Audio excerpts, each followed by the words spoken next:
Hello everybody and welcome to a bonus episode of the World of Eora. I'm your host, Eric, aka Gingerino. For those not familiar with the show, if you find yourself new here, this is a news and lore podcast about the Pillars of Eternity games, as well as Obsidian Entertainment's upcoming release, Avowed. Every other week, I release a full episode on the lore of the world that Avowed is going to be played in by looking at the games of Pillars of Eternity. But there's too much lore to go around in all that, and some of the lore is not worthy of a full episode on its own. You can only get 5 or 10 minutes out of it, and so that's what one of these bonus episodes are for. Today, I'm going to be discussing one of the major events in more detail that is connected to the episode I released recently on the Deadfire Archipelago's timeline. So if you listen to my previous episode on the Deadfire Archipelago and the history of that setting, which is the setting for the second Pillars of Eternity game, you'll know that there was a lot of history that I covered, a couple centuries worth of history actually, and I didn't go into detail on all of the events that took place. And there's one event that took place that I started talking about and I was going and rambling on about and recording last week's episode, and I was getting like close to 10 minutes when I realized this is too much for one single event in the history. Like, I need to make sure that I get through the entire timeline in one episode. So I decided to make it this week's bonus episode topic. Join me, will you, in discussing the Battle of Nakaro Atoll. Don't look to me. Perhaps nothing binds us. Rauatiai tears itself in two, clutching after truth. And I wish I could have sated my hunger for truth in the halls of the Lore College. As a quick recap, in case you forget, or if you actually haven't listened to the previous episode, the Battle of Nakaro Atoll takes place, in the Deadfire Archipelago, which is a setting for the second game. It's a smattering of islands kind of in the east and central part of the world that is Eora, and it involves the Royal Deadfire Company as well as the Huana people. The Royal Deadfire Company is a large group of individuals from the empire known as Rauatiai, one of the superpowers of the world in this fantasy world called Eora. The Rauatian people are trying to survive in a very harsh world, and they find that the Deadfire Archipelago, this location in the world, has got rich soil to be used for planting food and being able to make their people survive back in their homeland. So they send a group of people that they call the Royal Deadfire Company out to do just that. However, there is already a group of people that are living on these islands, and the people living on these islands are the Huana people, the Huana tribes. They are a series of island tribes that kind of have a similar culture and government, but are generally kind of from island to island their own people. They are already living here, and as you can imagine, there are some of these native tribes that don't take too kindly to the Royal Deadfire Company just coming in and using their land to try to feed this other nation. There can be very defensive and there can be very xenophobic groups of people that are already here. And one tribe in particular of the Huana is the Wahiki tribe, and they are a lot more aggressive and a lot more fearful towards outsiders. I won't go into too much of the history behind them before I get to this one event, but long story short, the Royal Deadfire Company are in the Deadfire trying to establish dominance, and the Wahiki tribe are trying to push out the outsiders. And it kind of culminates in this one battle called the Battle of Nakaro Atoll. This occurs within the history of this fantasy world in the year 2758 AI, which probably means nothing to you if you haven't listened to previous episodes. It's a point in the history of the world. It occurs before the events of the second Pillars of Eternity game, as well as even the events of the first Pillars of Eternity game. No idea. That is in relation to Avowed. We have no idea when Avowed is taking place. Hopefully we find out sometime soon. If you own a copy of Pillars of Eternity 2 Deadfire for your PC, especially if you have the Definitive Edition or the Ultimate Edition, I can't remember exactly which one, if you look into the PC files, you can actually find a PDF of the Pillars of Eternity 2 guidebook. You can also order a copy on Amazon.com, which is where I actually ended up getting that. But I'm going to be reading off of the PDF file just because it was easier to hit Control F and find Nakaro Atoll rather than look through my entire book to find it. In 2758 AI, the Royal Deadfire Company made its first aggressive push into the archipelago. The Wahiki tribe retaliated by launching their canoes against the foreign armada. One thing to note about this is that the Royal Deadfire Company come from Rauatiai, and the Rauatiai are very well known for having incredible naval dominance.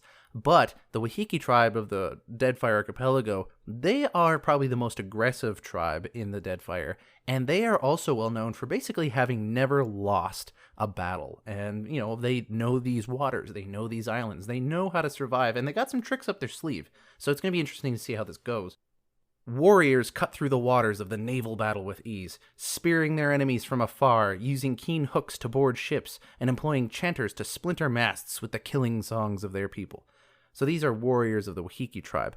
It sounds like they're boarding the enemy ships of the Royal Deadfire Company, and they're using their expertise of the local waters to get the advantage. And they're even using a specific type of person called a chanter, who basically just speak and magic happens, and they can use their chanting magic to literally splinter the masts of these Royal Deadfire ships. The turning point in the battle came with the arrival of the Rauatian warship known as Tenants of Iron. And you gotta remember, this Rauatians are a little more advanced in technology than the Wahiki tribe of the Huana is. And so when a warship comes in, it's a warship, something called the Tenants of Iron can only kind of tell you what it is they're coming up against. It's an intimidating craft that lumbered through the waters. The Rauatai had crafted waterborne explosives called Magrin's Missives, referring to Magrin, the goddess of fire and war, and missives, probably some form of a bomb or a torpedo, I'm guessing, to combat both the sea monsters and, of course, the Huana peoples. They loaded the Tenants of Iron with dozens of them to protect this armada.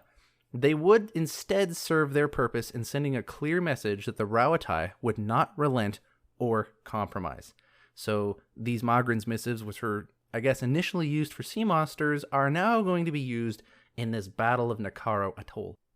Each explosive blasted Wahiki canoes out of the water and killed hundreds of their decorated warriors.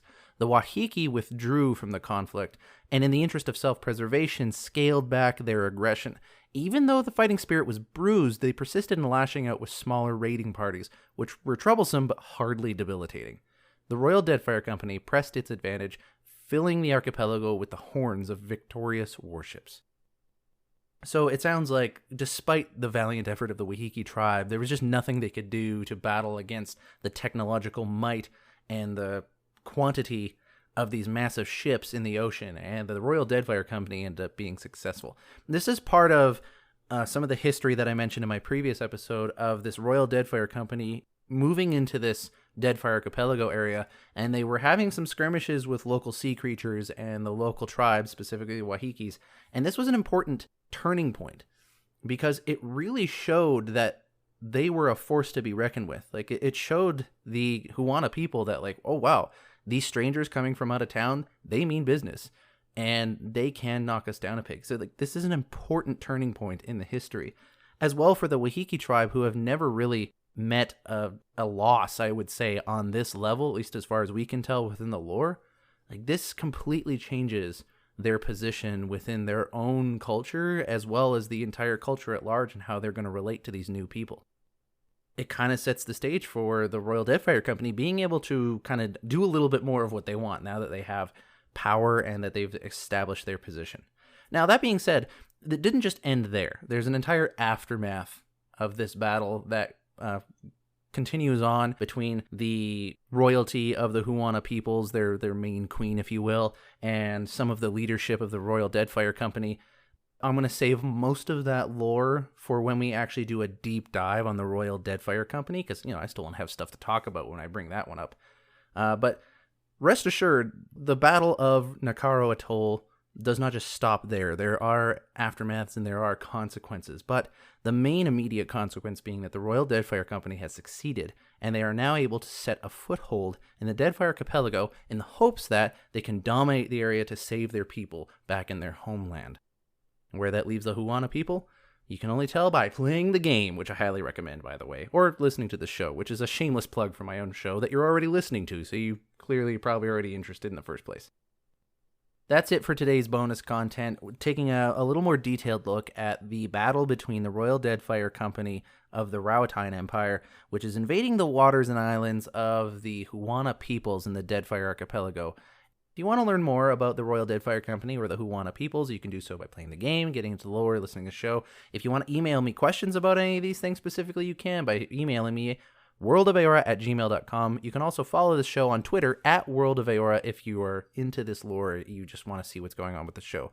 Thanks everyone for listening to this short bonus episode. I hope it was able to supplement last week's episode a little bit more, give it a little more depth. Join with me next week as we're probably going to be diving into one of the factions in the Deadfire Archipelago, but who knows? I change my mind at a moment's notice sometimes. There's a lot of factions to go over, Royal Deadfire Company being one of them. The Huana peoples I've already done an episode on. Thanks everyone for listening. This is everything for today. I'm your host, Eric, aka Gingerino, and I'll see you guys next time.